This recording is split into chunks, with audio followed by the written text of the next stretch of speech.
Hello everyone, आज है 28 नवंबर और आज इस वीडियो में हम बात करने जा रहे हैं यस बैंक के बारे में। बड़ी अपडेट निकल कर आई है इस छोटे से बैंक को लेकर। लंबे समय से प्रोसेस चल रही थी यहाँ पर स्टेक सेल को लेकर, उसी को लेकर एक हल्की सी अपडेट आई है। बात करेंगे वीडियो में इसके बारे में, लेकिन उससे पहले अगर आपने अभी तक चैनल को सब्सक्राइब नहीं किया है तो प्लीज़ अभी इसे सब्सक्राइब कर लीजिए, क्योंकि आगे भी बहुत सारे वीडियोज़ हैं जो आपको काफ़ी ज़्यादा हेल्प करेंगे। तो 20 रुपये का शेयर है, आधे % की तेज़ी है आज।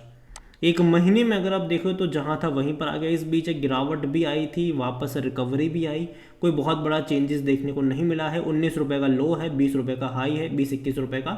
एक साल की अगर हम बात करें तो एक साल में 3% का ही ग्रोथ है।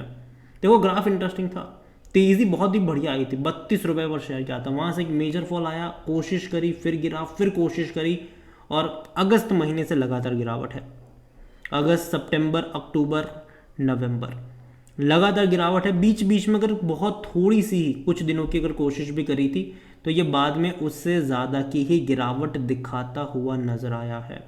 देखिए पिछले लंबे समय से चर्चाएं हो रही है कि जिस यस बैंक को कई सारे पब्लिक सेक्टर के बैंक ने मिलकर बचाया था, स्पेसिफिकली एसबीआई ने मिलकर बचाया था, बाद में कई सारे बैंक्स आई थी इसको बचाने के लिए। जब ये दिवालिया हो रहा था, कंगाल हो रहा था, ठीक है, उस टाइम पर 10 रुपये के भाव पर इक्विटी बहुत लोगों ने खरीदी थी। लॉक इन पीरियड भी ख़त्म हो चुका है उसका, वो चाहे तो कभी भी बेच सकते हैं।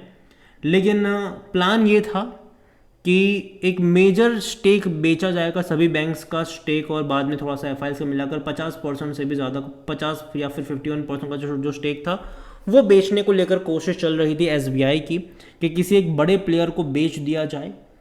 और उसी को लेकर एक नाम सामने आ रहा था जापानीज लेंडर्स का।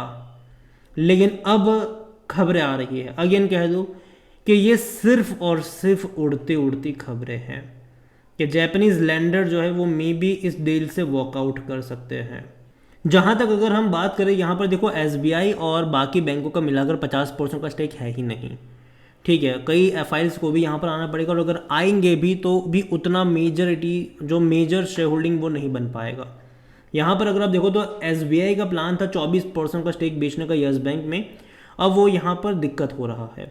According to the source, two prominent Japanese lender MUFC and Sumitomo Mitsubishi bank limited जो है, हु मे भी था कि ये एक स्टेक खरीद सकते हैं। अब इसमें इनको कोई इंटरेस्ट नहीं, क्योंकि देखो यहाँ पर जो भी आएगा ना, 50% से ज़्यादा का स्टेक उनके पास बन ही नहीं पाएगा कि वो यहाँ पर कहते हैं कि बहुत बड़ा चंक उनके पास आए, कंट्रोलिंग स्टेक उनके पास आ जाए, और इवन जिनको भी चाहिएगा वो 50% से ज़्यादा का ही स्टेक यहाँ पर मांगेगा। यहाँ पर अगर आप देखोगे तो since September there was a virtually been no sign of transaction brewing in internally of the stake sale. यहाँ पर देखो इंटरनली बहुत सारी चीज़ें बातें चल रही थी यहाँ पर। अब देखिए यहाँ पर India's promoters voting right in the bank at 26%. So even if the potential buyer were to acquire 51% stake in Yes Bank, their voting right would be capped at 26%. तो दिक्कत यहीं पर आ रही है कि अगर 51% का भी अगर स्टेक यस बैंक में वो लोग अक्वायर कर लेते हैं तो जो वोटिंग राइट होगा वो उनके पास सिर्फ 26% का ही आ पाएगा।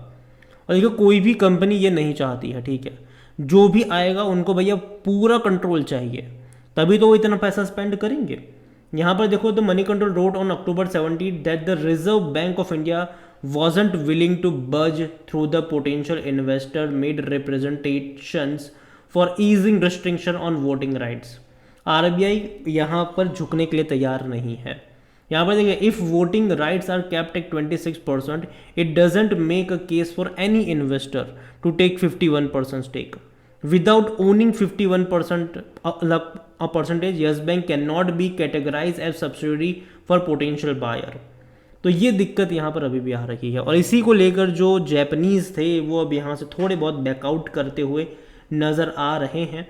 हालांकि अगेन ये कंफर्मेशन नहीं, दोनों में से किसी ने भी अभी इसके बारे में किसी भी तरीके का कोई कंफर्मेशन स्टेटमेंट अभी भी नहीं दिया हुआ है, पहले भी नहीं दिया था, ठीक है, पहले भी नहीं दिया था। यहाँ पर अगर आप देखोगे तो according to the report, India's largest bank जो कि एसबीआई है वो 23.98% का स्टेक यहाँ पर ओन करते हैं। Initially plan to exit yes bank by December 2024 और the lasted by end of 2025. This timeline seems tough to meet under the current circumstances.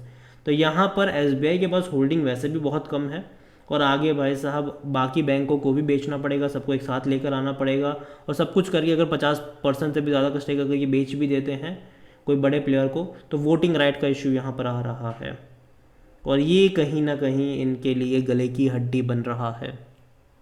जहाँ तक यस बैंक के बारे में अगर बात करी जाए तो पी रेशो 35 का, जो कि महंगा है, सस्ता नहीं कह सकते आप इसको, सेक्टर पी 17 का है ये। देखो देखने में 20 रुपये सस्ता लग सकता है, लेकिन वैल्यूएशन के हिसाब से सस्ता क्यों नहीं है, क्योंकि बहुत सारे शेयर्स की डंपिंग हुई है यहाँ पर। आप सोचिए कि ऑलरेडी यस बैंक में मान लीजिए कि 100 करोड़ शेयर हुआ करते, फॉर एग्जांपल 100 करोड़, चलो 1000 करोड़ शेयर हुआ करते, ठीक है यस बैंक में। बाद में जब बैंक बर्बाद हुआ तो 10 रुपये के भाव पर इक्विटी इश्यू करी गई, 10,000 करोड़ रुपये रेज करे गए, मतलब और 1000 करोड़ शेयर ऐड हुए यहाँ पर। तो समझ रहे हो कि वैल्यू कहाँ पर जाएगी। बाद में एफपीओ के जरिए 14 से 15,000 करोड़ रुपये रेज करे गए, वो भी 12-13 रुपये के प्राइस पर। तो 1200 से 1250 करोड़, ठीक है, यहाँ पर शेयर्स ऐड हुए यहाँ पर। और तो ये बहुत सारी चीज़, डंपिंग यहाँ पर बहुत ज़्यादा हुई है शेयर्स की, और यही वजह है कि देखने में 20 रुपये सस्ता नहीं है। देखने में लग सकता है सस्ता, लेकिन एक्चुअली में सस्ता नहीं है। और जहाँ तक फाइनेंशियल्स देखें तो लास्ट क्वार्टर के नंबर अच्छे रहे। देखो पिछले 3 क्वार्टर के नंबर मुझे अच्छे लगे हैं इनके, लेकिन जैसे कि मैंने कहा दिक्कत है यहाँ पर नंबर को लेकर नहीं है, अनसर्टिनिटी को लेकर है। क्योंकि यहाँ पर जो भी सिचुएशन है वो इनके अनसर्टिनिटी को लेकर ही है, कि कौन आएगा कौन खरीदेगा, उसी को लेकर है ये, और ये दिक्कत है। यहाँ पर अगर आप देखोगे तो लास्ट क्वार्टर में 565 करोड़ से भी ज़्यादा का इनका प्रॉफिट था, और रेवेन्यू था तकरीबन 9,225 करोड़। अब तक का सबसे हाईएस्ट रेवेन्यू था ये। प्रॉफिट में भी पिछले 3 क्वार्टर में बढ़िया जंप हमें देखने को मिला है, जो कि इससे पहले नहीं था। इससे पहले अगर आप देखोगे तो प्रॉफिट में उतना बड़ा जंप नहीं था, रेवेन्यू में भले हो, लेकिन प्रॉफिट में उतना बड़ा जंप देखने को नहीं मिल रहा था। आप देख सकते हो यहाँ पर कि जहाँ इनके प्रॉफिट जून 2023 में 7,635 करोड़ के रेवेन्यू में 345 करोड़ का प्रॉफिट था। रेवेन्यू बढ़ गया अगले क्वार्टर में, लेकिन प्रॉफिट घट गया यहाँ पर। तो ऐसा भी नहीं होना चाहिए, प्रॉफिट लगातार बढ़ते रहना चाहिए, जो कि पिछले 3 क्वार्टर में लगातार बढ़ते रहा है। और ये एक अच्छी बात है इस बैंक के लिए, ये एक अच्छी बात है। और जहाँ तक शेयर होल्डिंग के बारे में देखिए, प्रमोटर की होल्डिंग यहाँ पर है ही नहीं। जो राणा कपूर एंड फैमिली थे वो बेच बाज के निकल लिए यहाँ से। म्यूचुअल फंड के पास 0.25% का स्टेक है। डोमेस्टिक इंस्टीट्यूशन के पास 38.15% का स्टेक है। एफआईएस 27% का स्टेक लेकर बैठे हैं। रिटेल की होल्डिंग 22.44% की है, और जो अदर पार्टीज़ है वो 12.15% का स्टेक यहाँ पर लेकर बैठे हुए हैं। ओवरऑल अगर मैं बात करने जाऊँ यस बैंक को लेकर, देखो बैंक जो है वो बुरा नहीं है, पिछले 2-3 क्वार्टर काफ़ी अच्छे रहे हैं इसके, उसमें कोई भी शक नहीं। लेकिन दिक्कत यहाँ पर जो है वो इनकी अनसर्टिनिटी को लेकर आ रही है, क्योंकि कौन आएगा कौन खरीदेगा। और देखो एसबीआई लगातार कोशिश कर रहा है यहाँ से एग्जिट करने को लेकर, लेकिन एसबीआई जो है अब कर भी पाएगा कि नहीं वो आने वाला वक्त में बताएगा। और उसी को लेकर अभी मुझे लगता है कि मामला फंसा हुआ है, और जितना डिले होगा उतना अच्छा तो नहीं रहेगा।